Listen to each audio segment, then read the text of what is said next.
Kamusta guys? Para sa video natin today ay meron tayo ditong medyo kakaibang smartphone para sa brand na to. At ito ay si Aukitel C68 Plus smartphone. Umpisa na natin.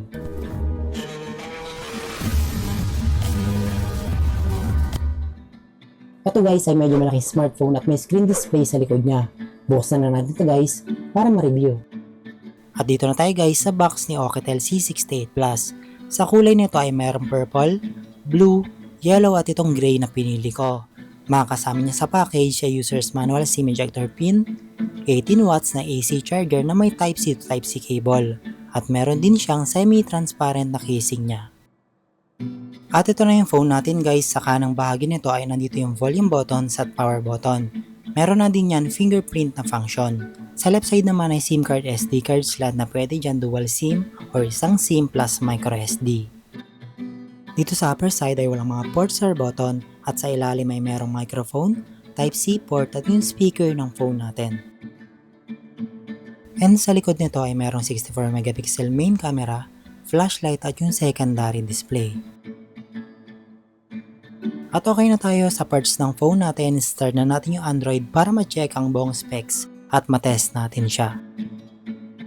Ito na siya guys, nag-start na setup ko na din. Sobrang smooth na rin siya first impression na may malaking screen display na 7.2 inch HD plus IPS LCD at may 120Hz na refresh rate. 4GB ang base RAM at 128GB naman yung ROM nitong variant ng akin. 6000 mAh ang battery at Android 15 ang operating system. Sa CPU naman ito guys ay Unisoc T7250 or T615 ang processor nito. Octa-core na yan. Tapos balik tayo sa RAM dahil meron siyang RAM expansion na up to 12GB memory. Piliin nyo lang tapos restart ng phone para ma-apply ang setting. After mag-restart ng phone ay total of 16GB RAM na si Aukitel C68 Plus natin. Pero kumukuha yan ng memory sa storage natin dahil virtual RAM yung additional na 12GB memory para maging smooth palalo yung phone natin. Next naman guys ay dito tayo sa mini screen at ito yung mga setting na pwede sa secondary display ni C68 Plus.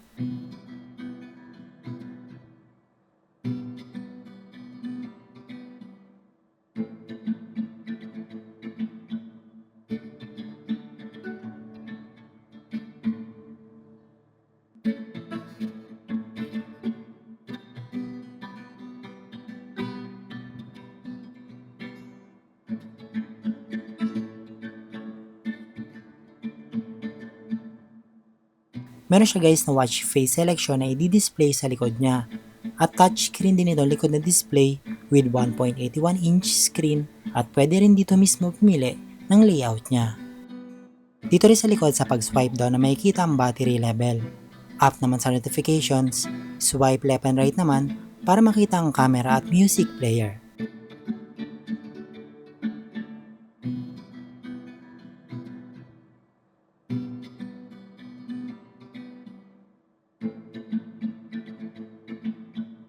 Next naman guys ay sa camera naman tayo at ito na yung mga sample images and videos captured ng ating Aukitel C68 Plus smartphone.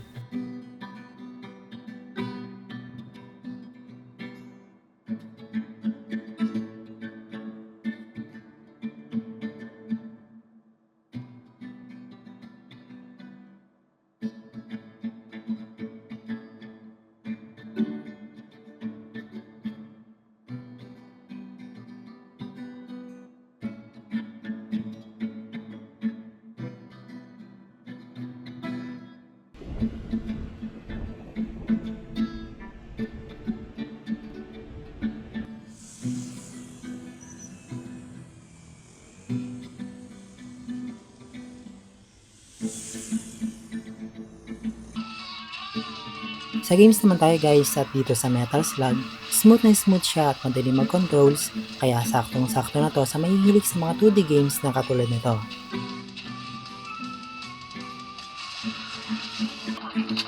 Dito naman sa FPS, katulad ng CODM, wala siyang gyro pero kayang-kaya niya ang medium na graphics kaya malalaro pa rin natin siya ng maayos.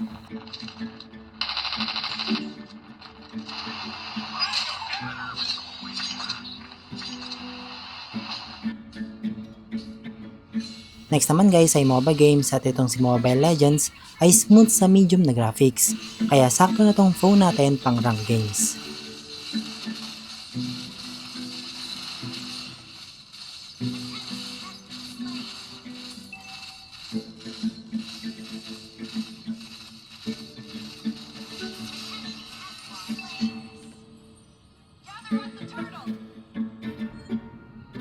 At panghuling game ay itong RPG na HSR.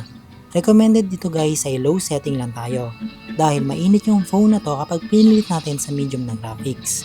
Kaya mas okay na yan para stable pa din yung gaming natin.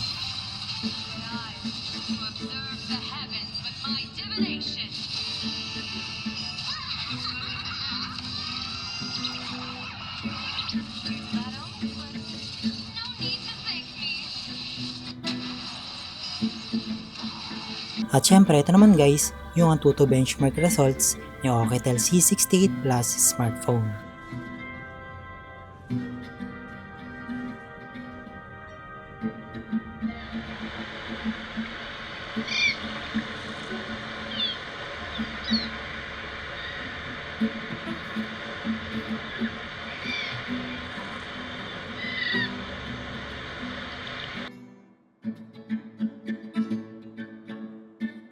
At conclusion natin guys, itong si Oukitel na brand ay karaniwan na hahawakan ko dito ay mga rugged smartphones. Pero panalo ko na rin dito dahil isa to sa mga swak sa budget natin na may malaking screen size at may display sa likod. Pwede na rin siya sa games, at least medium graphics, at mas na-enjoy ko yung laro dahil yun nga, mas malaking screen size, mas malaking character, at animations na nakikita ko kumpara sa standard natin ngayon na around 6.7. Malinaw na rin camera nito guys with 64 megapixel main camera at meron pa siyang variant na up to 8512 kung marami kayong gusto ilagay ng apps or files sa phone natin. Hindi lang popular yung Oukitel na brand dito sa Pinas dahil yung mga sikat sa atin ay mga transients na brand at possibly na same lang naman sila ng manufacturing areas. At syempre guys, overall, pwede na yung ganitong model sa may gusto ng malaking screen at may secondary display touch sa likod niya. And salamat guys panonood. Huwag kalimutan mag-subscribe, like and follow para mapunan nyo agad susunod na unboxing ng mga Oukitel smartphones.